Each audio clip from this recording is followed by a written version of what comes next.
Hello guys, आप सभी का एक बार फिर से स्वागत है मेरे channel study planets with SK पर।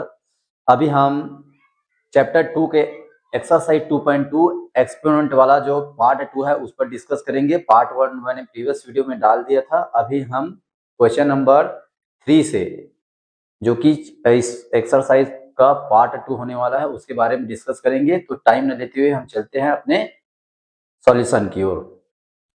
जैसा कि क्वेश्चन नंबर 3 प्रूव के लिए रहेगा, हम इसको प्रूव करेंगे। दो साइड रहते हैं इसमें, उसको बोलते हैं राइट हैंड साइड जिसमें 0 दिया गया है, और लेफ्ट हैंड साइड में ये क्वेश्चन दिया गया है जिसमें कुछ बेसिक नंबर्स उसके पावर दिए गए हैं। तो हम इसको फार्मूलास मेथड से क्या करेंगे, सॉल्व करेंगे। तो सबसे पहले हम क्या करेंगे, लेफ्ट हैंड साइड को सॉल्व करेंगे और इसको सॉल्व करके 0 लाना है कैसे भी करके, तभी दोनों साइड जब इक्वल हो जाएगा तो ये प्रूव हो जाएगा ऑटोमेटिक। तो यहाँ पे हम क्या करेंगे, ध्यान देना, यहाँ पे ध्यान देना 5.7 है, जबकि यहाँ पे 7.5 है। मतलब बेस उल्टा पुल्टा है, अप डाउन है, मतलब ऊपर नीचे है। तो इसका क्या करेंगे, हम कोई भी एक इसमें से एक को क्या करेंगे, ऊपर नीचे करेंगे तो इसकी पावर पर क्या पड़ेगा, इफेक्ट पड़ेगा। तो सबसे पहले हम यहाँ पे 5.7 को एज इट इज उतार देते हैं, बट यहाँ पे क्या करेंगे, नॉमिनेटर को डिनोमिनेटर पर ले जाएंगे, मतलब 5 को ऊपर ले जाएंगे और डिनोमिनेटर को डिनोमिनेटर में ले आएंगे। तो यहाँ पे क्या होगा, ये जो पॉजिटिव जो पावर है वो पॉजिटिव है, वो यहाँ आ जाके निगेटिव हो जाएगा। फिर आगे बढ़ेंगे तो माइनस, यहाँ भी सेम प्रोसेस मिलेगा हम लोगों को। 3.19 है, जबकि यहाँ पे 19/3 है। तो यहाँ भी क्या करेंगे, हम यहाँ पे बेस को पीछे वाले जो फ्रैक्शन दिया है उसके बेस को क्या करेंगे, उल्टा कर देंगे। तो यहाँ भी पावर जो है पॉजिटिव से निगेटिव हो जाएगा। तो चलिए हम करते हैं, ये वाला फ्रैक्शन हमारा एज इट इज रहेगा और यहाँ से हम लोग 3 को ऊपर ले जाएंगे नॉमिनेटर पे, 19 को ला देंगे डिनोमिनेटर पे। तो ये जो पावर है पॉजिटिव से निगेटिव हो जाएगा और यहाँ पे 0 को तुम लोगों को एज इट इज उतार देना है।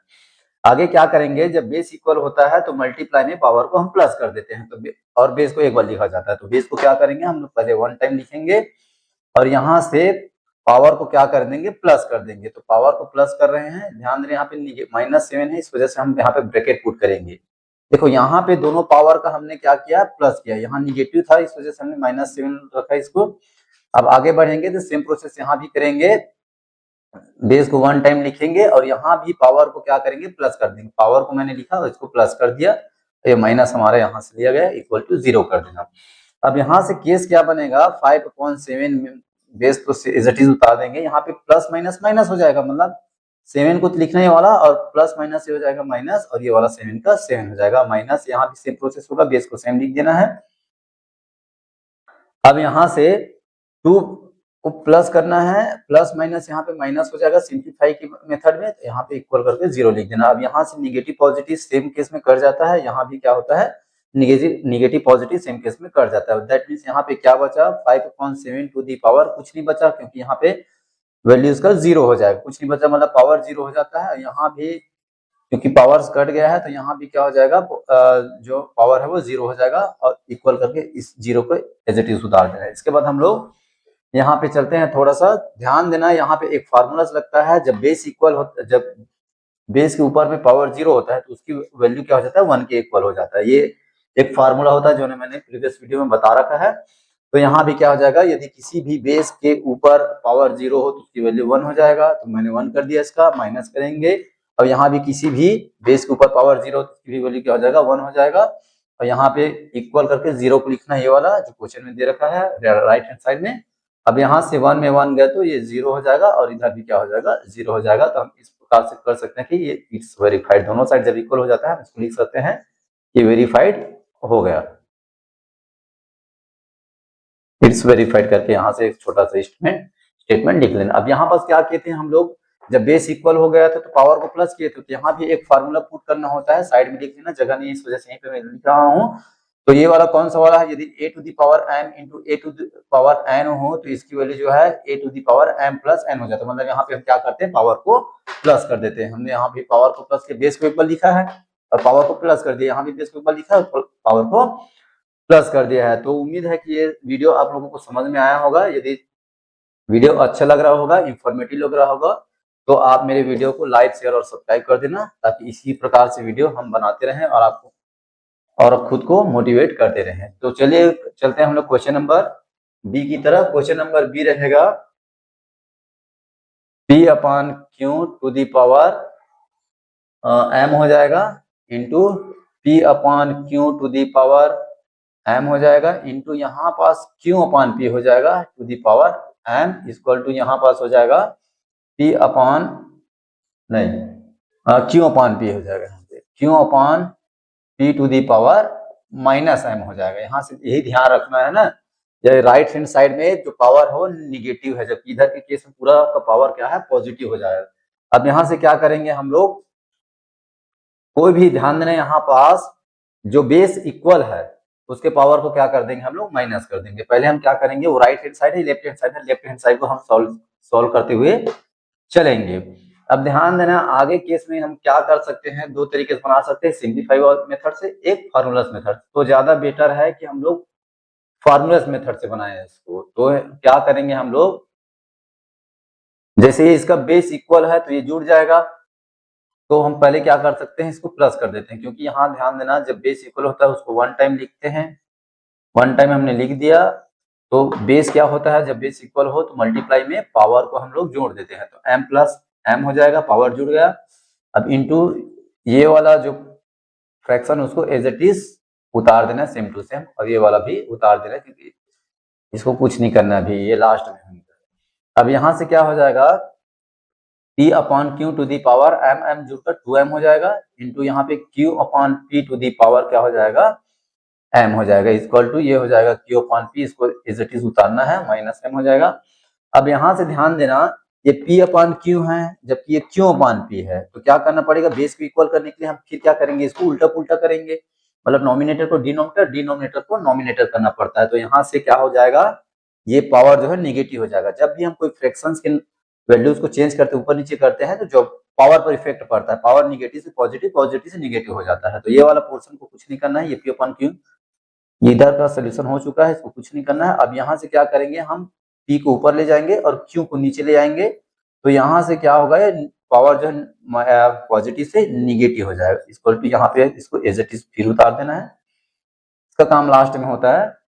अब यहाँ पे आते हैं, तब जब बेस इक्वल होता है, तो बेस इक्वल होता है तो बेस को वन टाइम लिखा जाता है, और पावर को क्या करते हैं, पावर को मल्टीप्लाई में जोड़ देते हैं।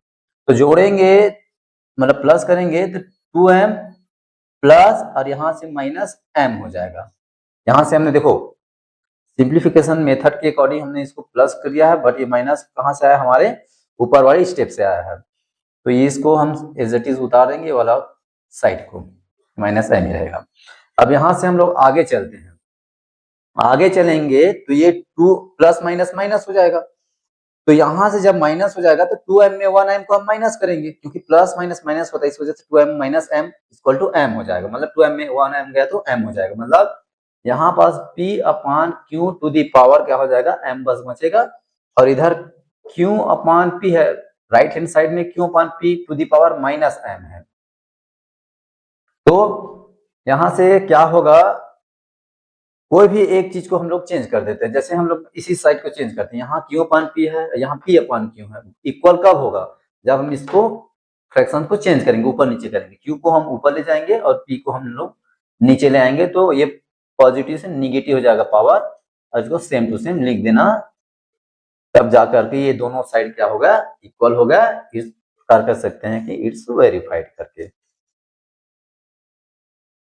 यहाँ से क्वेश्चन फॉर्मूलास लिख सकते हो। यहाँ पास हमने क्या किया है, दोनों फ्रैक्शंस जब दोनों बेस जब इक्वल होता है उसको वन टाइम लिखे हैं, उसके पावर को जोड़ दिया मल्टीप्लाई में। तो यहाँ पास जो फार्मूला लगेगा a to the power n into a to the power n equal to होता है a to the power m plus n, ये वाला फार्मूला लग जाएगा।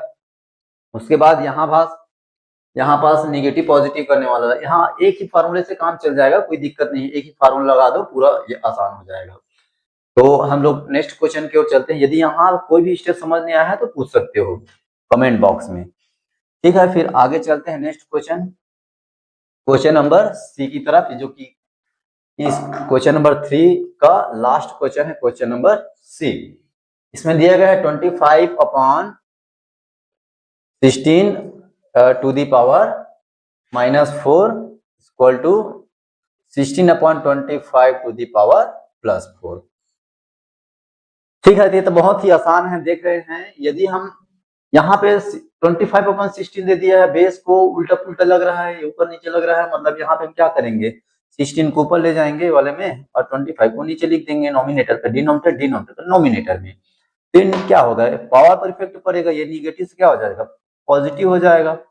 और यहाँ ऑलरेडी इस केस में क्या है, ये पॉजिटिव ही है, इसको कुछ नहीं करना है, तो ऑटोमेटिक देख लो यहाँ से दोनों साइड इक्वल हो गया, मतलब कह सकते हैं कि यहाँ पे इट्स वेरीफाइड करके, इट्स वेरीफाइड। यहाँ से एक फार्मूला लिख सकते हो, यदि a to the power minus n हो तो ये क्या होता है, 1/a to the power plus n हो जाता है। मतलब यहाँ से नॉमिनेटर से मैंने बेस को डिनोमिनेटर में लाया है, तो निगेटिव से पॉजिटिव हो जाएगा, वही वाला फार्मूला चलाना है। ठीक है, फिर आगे का जो क्वेश्चन है, क्वेश्चन नंबर 4 जो है ट्रू और फॉल्स है, उसको बताने की जरूरत नहीं है, वो देखते ही समझ में आ जाएगा। यदि ये सब चीज समझ में आ गया है तो वो आगे कभी समझ में आ जाएगा